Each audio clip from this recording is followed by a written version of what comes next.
Hey everybody, this is Darrin with Henson, And I'm Taurey Henson. and you're watching and listening to the In the Groove podcast. Today is a heartfelt show today because I have someone very near and dear to my heart in the studio today. And we've known each other for a very long time. We've worked with each other. She is an incredible friend. She's an amazing mom, a beautiful wife. She's an actress and a director. And dare I say, can't forget this because she's been producing for years. Produced children first. But she's a film and television producer, directing, but still stands in front of the screen as an actor. My friend and yours, Miss Terri J. Vaughn. Yay! Boom, boom, boom. Gotta have these applause. Gotta have these applause. I'll take it. Terri, it's so gorgeous good to today. have you here. Thank you guys. And I'm so overjoyed. It's like I can't stop smiling, right? Like It's Darrin true. keeps looking at me like I I can't help myself. But we've always done that to It's each other, true. right? Like we just stare at each other and It's smile. true. Like always. And then you start Always. crying. Totally. I've been holding it. because I will. I've been holding it in. It's so true. And you give the best hugs. It's so true. I'm just saying. Like, I feel I've been like we've holding known each back other my for tears years. today. So- No, and then when I heard you introduce yourself, Taurey Henson, I was like, oh, everything is right with the world. I'm Yeah. telling you, every Yeah. time I I love get to it. say that, I tell people, Mrs. Henson, you can call me Mrs. Henson. Thank I you. love it. I'm so grateful to finally meet you in person. Oh, I'm so happy to meet you too. I'm so happy to see you. There's so much stuff going on with you. I don't even know if we're going to have enough time today, but we're going to try to cover everything. I have to start by saying that I am happy for you and proud of you. We have seen you grow in front of us. There has been behind the scenes where people don't know some of your struggles, Right. some of your fighting, some of the things that we as a people should not have to fight for. And I know Tauri's going to speak on this, but being a woman of the Black diaspora is not always easy, especially in Hollywood. Yeah. I want to talk about that because there are a lot of people. We have over 4 million eyes and ears watching and listening to this. And anybody that watches this podcast or listens to it knows that this is a podcast of pure inspiration. And what we try to do our best at is, creating a space of inspiration so people can help themselves. Absolutely. Because that's what we believe in. We can assist people, but we want them to help themselves. So let's talk. How's life? It's beautiful. It's just really great. I'm in an amazing space. I love my life. Even with all the chaos and things that are going on in the world, it just reminds me how blessed and thankful I am every day and what I want to be to the world. And the reason why we have this connection all the time, Darrin and I, from, I don't know, day one, is I feel like we're of like mind, spirits, and heart. Yes. Of wanting to be a gift to the world. 100%. And that's what I wake up every day, to be a gift to the world. You understand your assignment. Yes. You understand you it. totally exude that. Looking at, how you are, how you present yourself, your Instagram, it shows that you really appreciate who you are and where you are right now in the world, in life. Yeah. I think that's a beautiful thing. Flaws and all, right? Yeah. And you're being able glowing. to be accepting Yeah. and still continue to push forward. Yeah. And have grace for ourselves, because we're hard on ourselves. Yeah. We really are. 100%. But if we weren't, Yeah. we wouldn't be in the positions True. that we're in now. Totally. To whom much is given, much is required. There's an old quote. It says, I ask more of myself than anybody could ever ask of me. That way I can stay prepared. That's right. Right? That's right. And I definitely live like that. And I challenge everybody I come in contact with to be that same way. Because that's the way that the world is going to heal, get better, grow, be the light that God created it to be, by everybody being accountable Yeah. to be the best that we can be. One thing that you said in an interview was you were talking about the word humble. And you were saying that sometimes when you're a celebrity, when you're in Hollywood, people have this vision that you should be humble. And you were talking about really the root of the word, what it means. Can you kind of dive into that? Well, what the definition of humble means, which really means like low to the ground. Yeah. And people take that for granted, and they think that as a celebrity, you've attained all of this success and you should be humble without really understanding what that word means. Yeah, so for me, and I don't remember what I said, but I can just speak on where I am right now. And to me, what that word means, and it is a very important word, is in humility. Being humble means knowing that the gift of God, like everything that I get to experience in life, all the accolades, everything that I've, set a goal for and accomplished, it wasn't just on my own. It was like God's plan for me. And because I'm obedient to God, that's why I get to experience these things. So I don't forget why I'm so blessed. It's because I'm living what God created me to be. So in honoring him, I get to be so blessed. Yeah. Yes. And I also know it's not for me. It's not for me to, make a whole bunch of money. It's not for me to get accolades and people tell me it's not for that. Well, though that stuff is good. Right, I was going to say. And I accept it and I love it, but it's so much bigger. But it comes to you because you know what to do with it once you receive it. Yes. Right? You use what you need and you distribute the rest. Yes. Right? That's what gifts are for. Yes. Like I tell people, think about it. When we were children, you got gifts. But were they fun unless you were able to play with someone else? Right. Right? You get a football. What are you going to do? Just toss it up back? No, the football needs to be played. Exactly. It's like a kiss, right? It only feels good when you share it. That's right. Because you can't kiss yourself. That's right. So it's the same. It's like the gifts in life that we have need to be shared. And when you understand the assignment, and you do, you're able to receive more gifts abundantly, and then you share them with the world. I know the work that you do in San Francisco. That's really amazing. Can you please tell our viewers about that work? Yeah. Take Wings Foundation. It's, and we've had it for so long. It's over maybe like 25 years. And it's a mentoring program for young girls, teen girls that are growing up in at-risk communities, growing up in the foster care system. And it's basically a mentoring program. We have, workshops, and, lately it's been more virtual and just really hands-on phone conversations, encouraging girls, reminding them of their power and their light, no matter where they come from.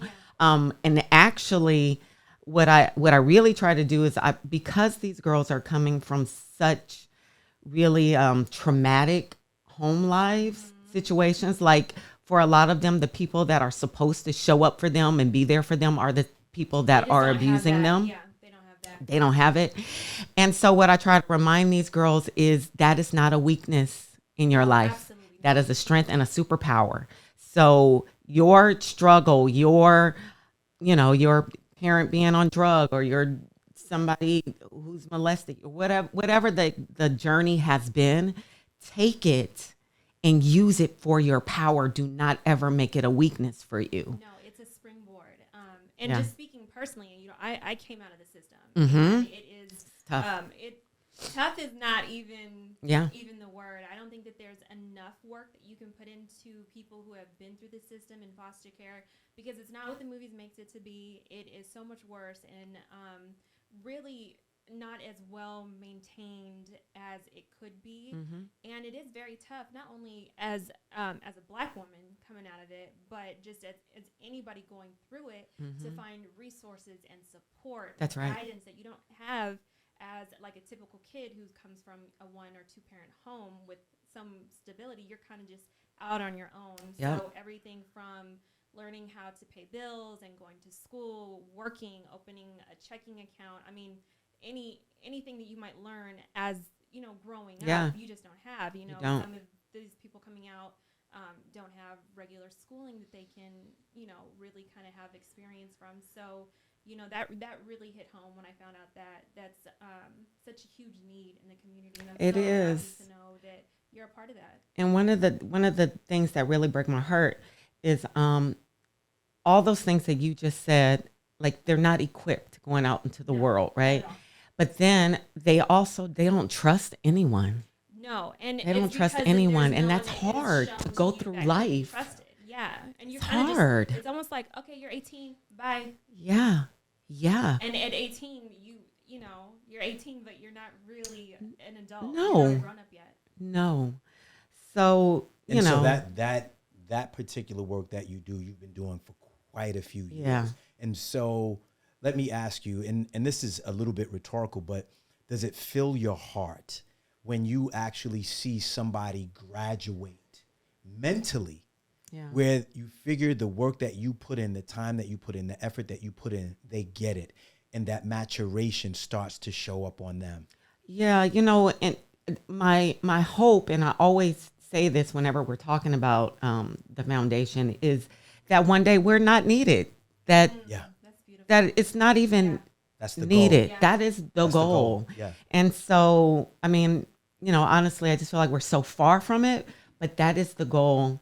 And watching some of these young girls, yes, I do get overjoyed watching them go on and be productive. I have one little girl that I'm using. She's not a little girl. She's a young woman.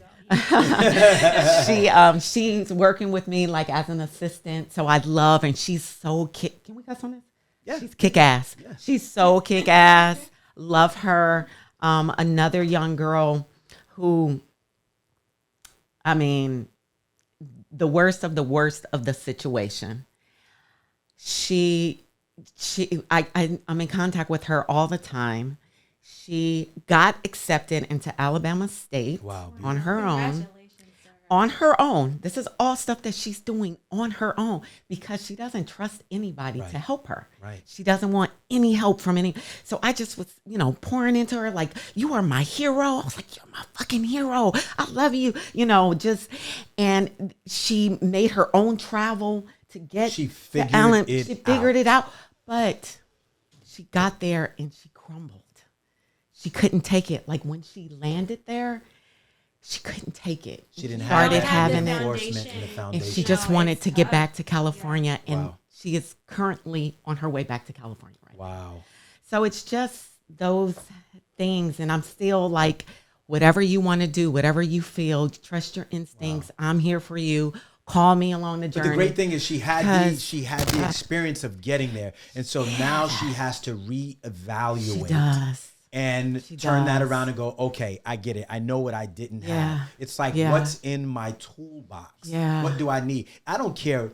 If you have a flat screwdriver, but you need a Phillips, you need the Yeah, it's not Phillips. gonna work. Yeah. It doesn't matter, right? Yeah. But So- the great thing is learning that the things that you go through really are your building blocks. Because Absolutely. You wouldn't go through it unless you were meant to overcome it, and that makes you such a stronger person. Yes. So And the that's fact that exciting for she her. went from California, she got herself to Yeah. Alabama, and On it her was a own. struggle. Flights were canceled. She's calling me from the airport. I'm asking her, do you need my help? Nope, I don't need anything. Just letting you know. And she figured it out, and she got there. And She she needed got to do there. that for She herself. needed to. And Herself. now she's getting herself Back. back to California. And so I'm just on this journey with her, and I gotta just be there for her. just being there for her. Let me ask you this. Yeah. I want to take you back. Okay. Don't scare me, Darrin. I'm getting scared. What's happening? 10-year-old Terri. Oh. Now you're gonna make That's me scary. cry. Oh no, don't. Okay. Okay, Let's what go. is it? Let's go there. Okay. What is So it? I wanna set this up. Okay. 10-year-old Terri. Where was she? What was going on in her life? What was she thinking? Oh, you're definitely gonna make me cry. That's okay.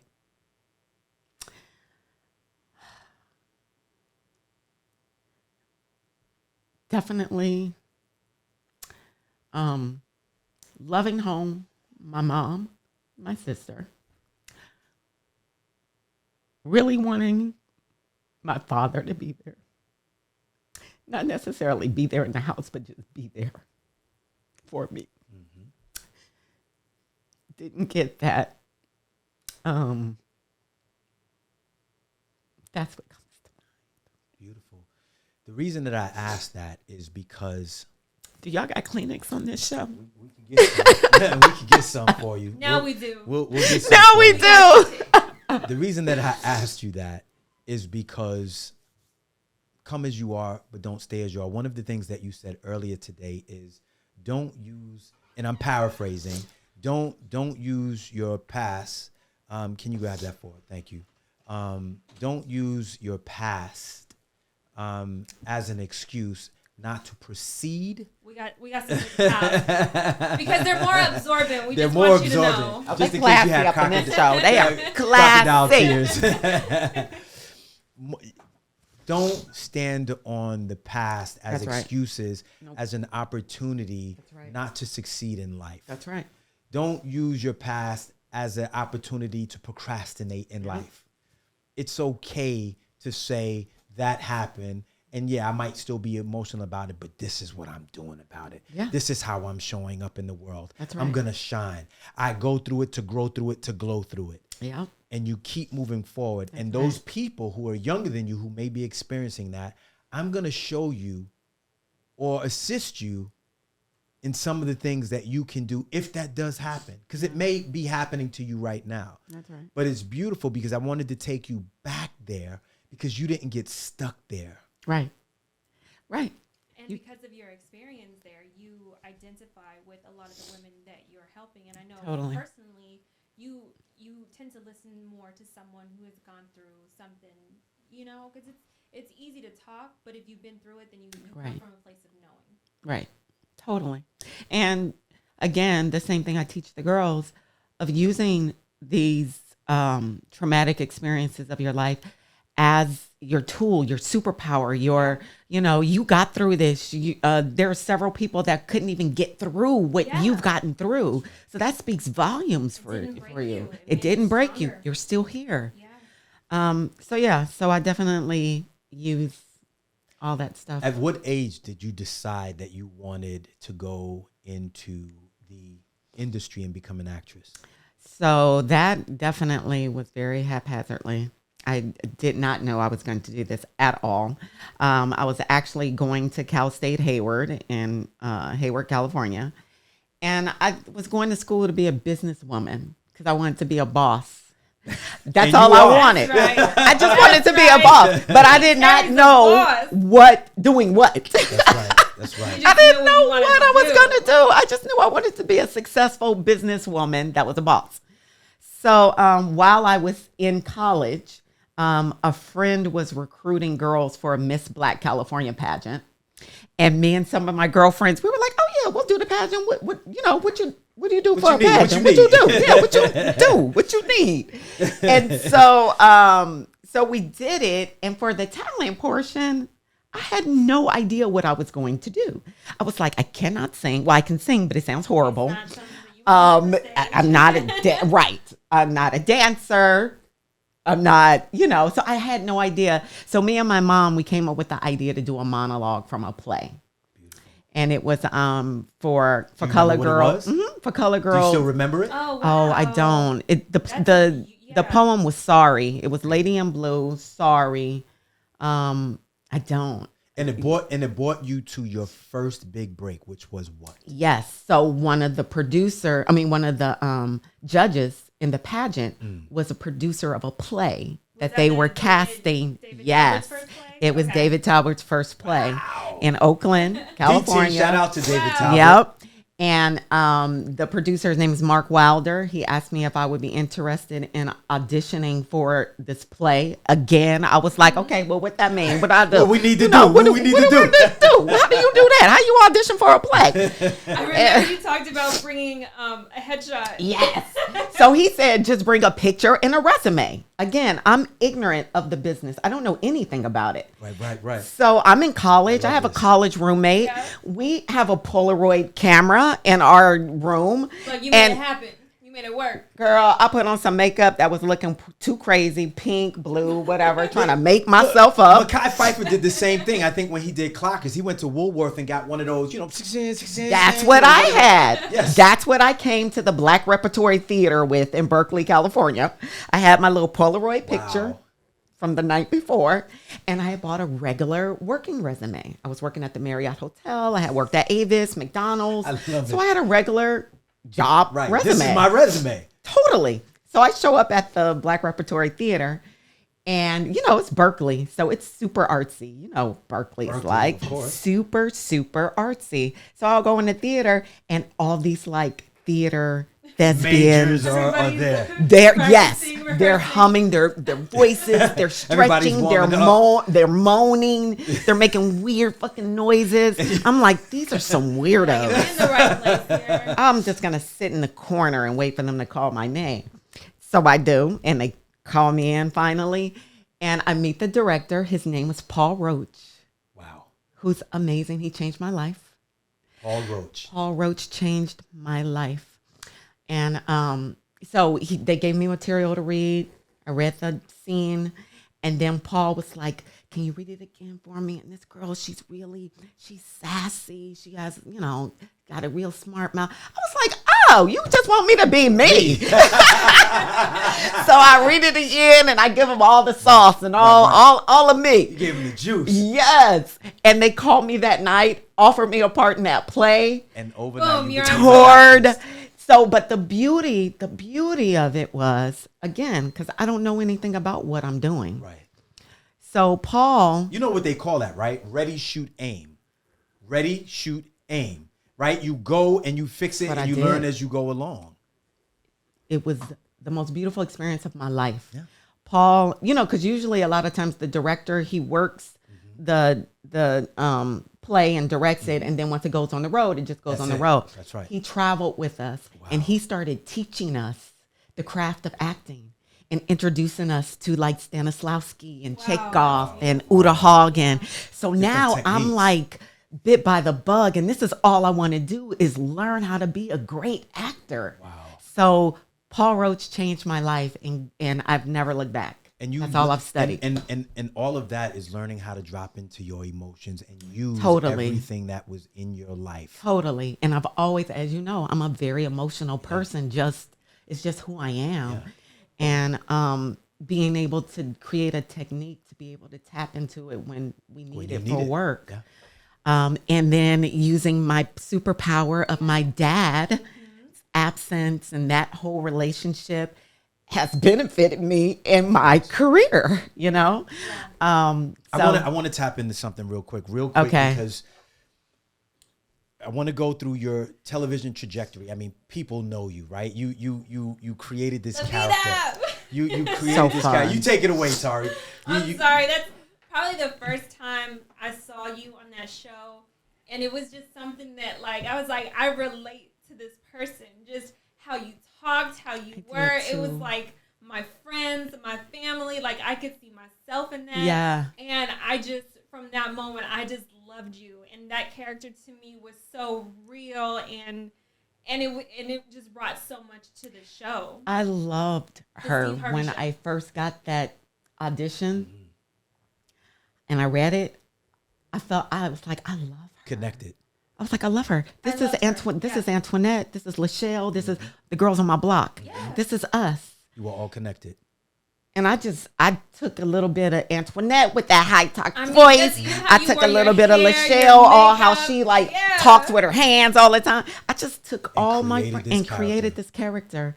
And I loved her.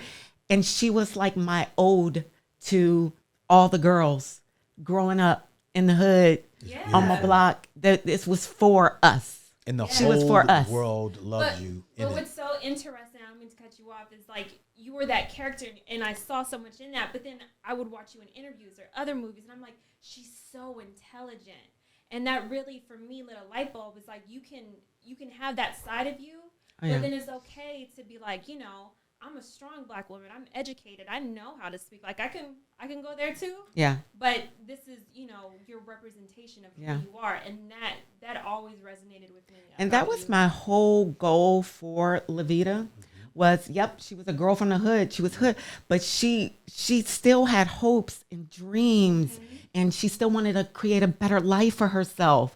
And that's what I wanted to reflect. And I remember when she first came on the show, and it's funny because I ended up winning 3 Image Awards for it. Okay. But originally, when she first came on, we were getting so much backlash about her being ghetto and this and that. Oh yeah, they were giving it to us. They hadn't seen that representation yet. Yeah, but you know what's interesting to me, because you have such like a great range, and you know what they always say, comedic actors can really drop into drama. Yeah. Right. And I've seen it. I remember when, clearly, I mean, a well-loved television series that I was on, Soul Food, you came and played with us. Just a huge dramatic role. And you came in and you bodied that. And so I want to talk to that just very quickly. So from being in front of the camera, you've done all these amazing roles. We've worked in a film together before, and of course the television series Soul Food. So you've done all this amazing work as an actress. You've been in front of the camera, but then you said, it is time for me to tell the stories as a director.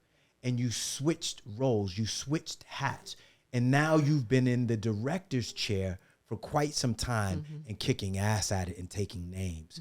Tell me about that transition in terms of your need, fulfilling your need. What was the need that went from, I want to tell these stories as an actress, to I want to shape and tell these stories as a director?